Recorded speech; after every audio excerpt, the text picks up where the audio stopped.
de que nós estamos aqui. Quando eu me movo para um lado ou para o outro, e que vocês me veem movendo, vos dá a falsa sensação de movimento, e a única coisa que está se movendo é a nossa consciência, porque eu existo aqui, aqui, aqui, em todos esses milimétricos passos, a minha figura existe em simultâneo. A única coisa que existe é o movimento da nossa consciência e que faz a falsa sensação de movimento. Mas isso é como ele disse, é tão fantástico que às vezes a gente não consegue, às vezes, pegar o link para cair a ficha. E esse é o objetivo desse workshop. Não é explicar isso para vocês, ensinar isso. Porque isso aqui, como eu disse, esse conhecimento não é meu, é nosso. O meu objetivo com isso é fazer a ficha cair ao longo de toda a apresentação. Oi. Se eu queria acrescentar uma interessante outra analogia. Nas antigas tradições tinha, na taoísta como na hinduísta, tem o símbolo da roda, o sistema radial. Isso. Isso pode explicar como um sistema que estamos num estado, um ponto qualquer, mas você se espalha por todos os lados. Exatamente, exatamente. Quando a gente abordar o assunto da onda consciencial, aí vocês vão olhar para aquele assunto que a gente abordou na palestra com profundidade e vão entender por que aquela onda consciencial forma a realidade que nos rodeia e como é que, dependendo do ângulo que ela permeia aquilo que é chamado de membrana, cria a holografia, mas mais tarde. E como a gente pode fazer para mudar o ângulo? Porque tudo tem a ver com o ângulo que permeia a nossa realidade. A partir do momento que a gente mude o ângulo de interação com a membrana da realidade, a gente então muda o nosso estado consciencialmente, assim como era feito na antiguidade. Ninguém tinha esse processo de encarnar ou desencarnar. Ninguém. Hoje esse processo existe apenas dentro da nossa consciência. Ninguém morre também. Quando alguém morre, apenas a consciência acha que morreu naquele exato momento. Para aquele que morreu e para aquele que vê. Porém, todo o processo, eu não estou falando de espírito, tudo depende da nossa crença. Se nós formos espíritas, a gente vai morrer, lá do outro lado vai ter alguém, um companheiro, um pai, uma mãe, vem te levar, eu vou te levar lá para o nosso lar, vou te explicar como é que é. Porque a consciência dele moldou essa realidade. Há pessoas que desencarnam nesse exato momento e instantaneamente, assim como um salto quântico descontínuo, abrem os olhos na outra realidade, estão andando de bicicleta. O cara fechou os olhos por um segundo e aquilo era essa vida. Vocês já imaginaram quanto fantástico é isso e o que muda a nossa percepção? Então vamos ver como é que isso se processa. Estado emaranhado, entrelaçamento quântico ou não localidade. Durante muito tempo existia um paradoxo chamado paradoxo EPR, devido às iniciais desses nomes, que foram os cientistas que participaram dessa experiência, diziam que nada poderia ser mais rápido do que a luz. Só que acontecia um paradoxo, que era o seguinte: descobriram partículas que viajavam mais rápido do que a luz. E não era possível. Não tinha como essa partícula viajar mais rápido do que a luz. Porque a teoria da relatividade de Einstein mostrava que qualquer objeto que atinja a velocidade da luz, a sua massa tende para infinito. Então não era possível. Então foi criado aquilo que é chamado na ciência de paradoxo. Só que, brilhantemente, esse cientista David Bohm descobriu esse estado e batizou de estado emaranhado ou entrelaçamento quântico. O que significa?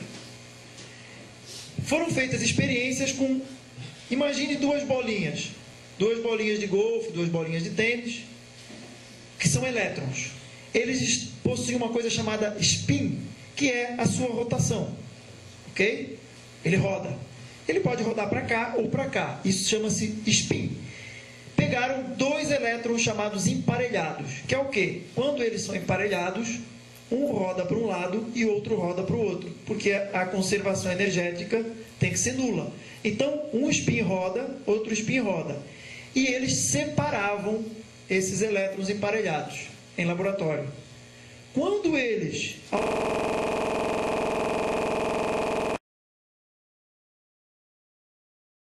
alteravam o spin de qualquer um dos dois, instantaneamente o outro era alterado. Instantaneamente, independente da distância. Provando assim, então, que afinal a informação viaja mais rápido do que a luz.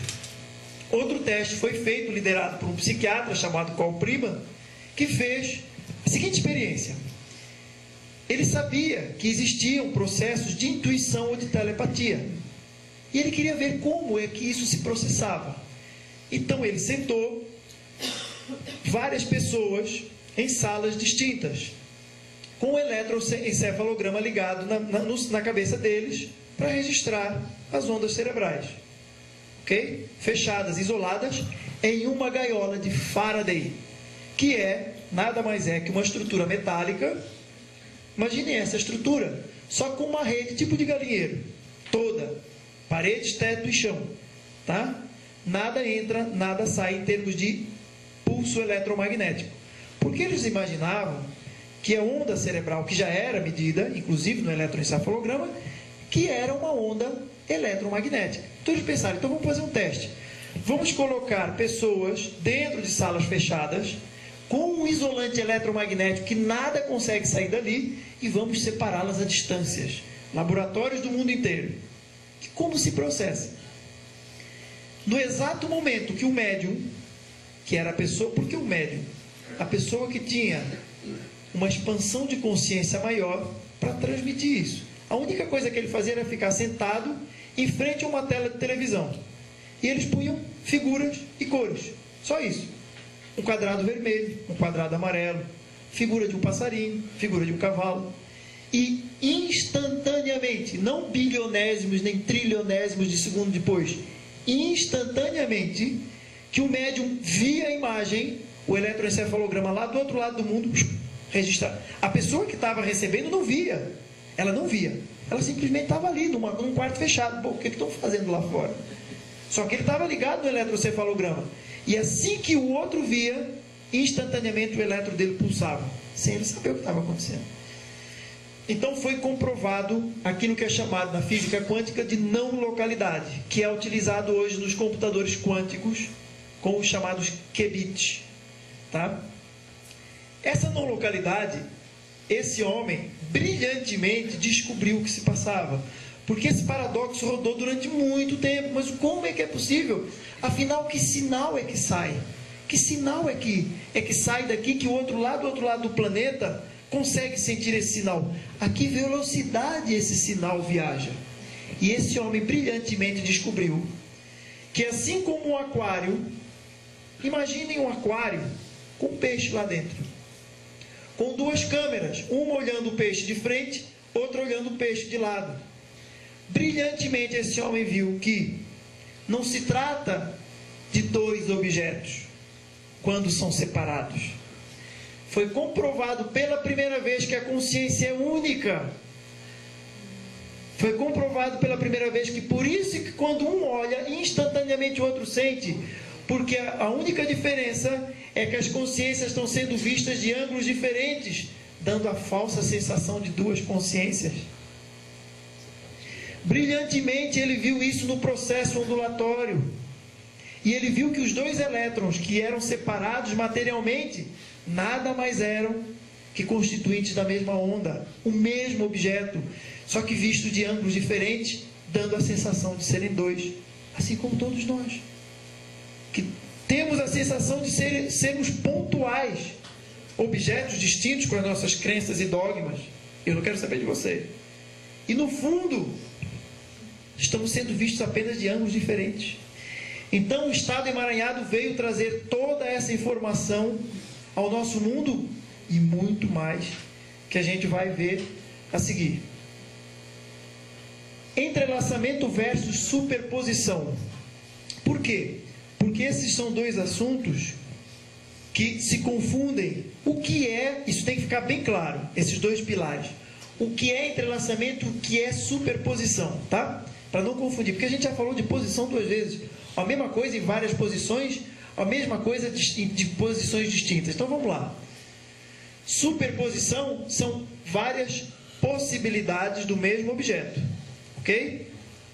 Entrelaçamento é ligação não local entre estados, ou seja, eu tenho um objeto, no entrelaçamento, eu tenho um objeto visto de formas diferentes, parecendo dois objetos distintos, ok? Isso é entrelaçamento.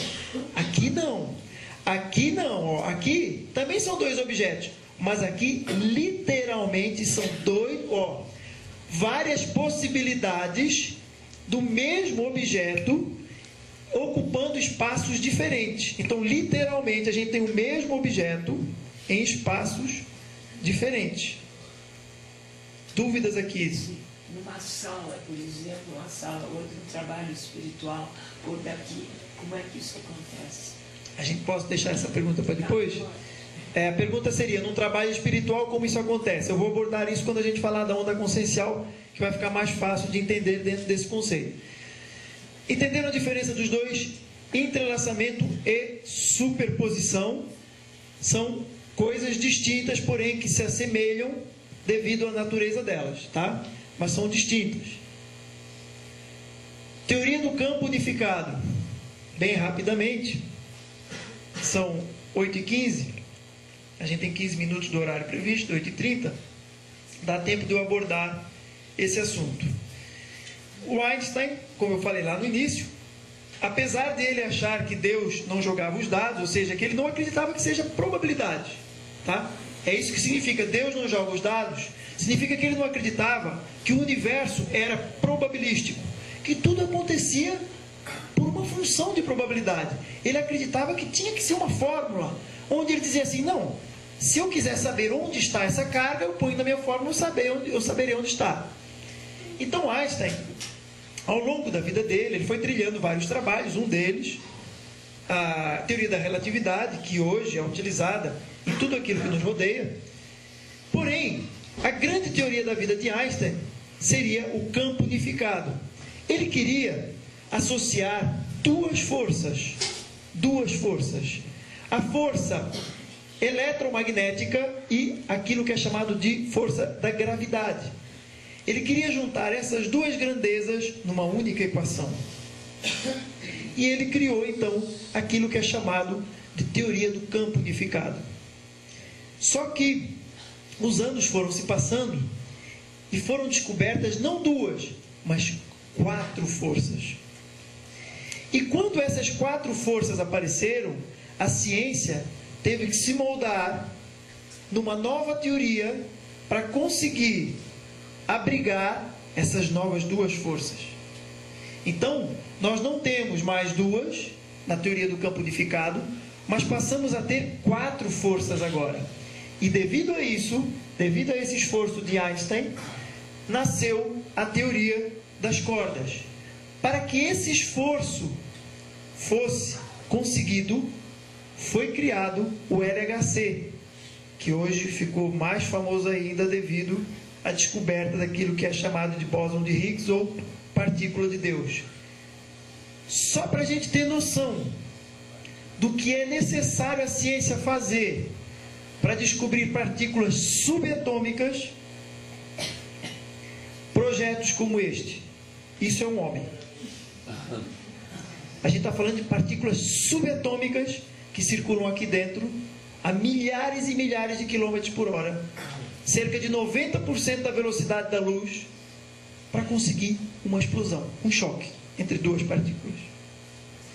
Então, esses estudos são feitos, vocês terem uma ideia da dimensão, 27 quilômetros, tá? Aeroporto de Genebra, vocês terem uma noção da dimensão. E aqui é onde tem todos os aparatos que fazem a aceleração das partículas. Um anel de 27 quilômetros, tá?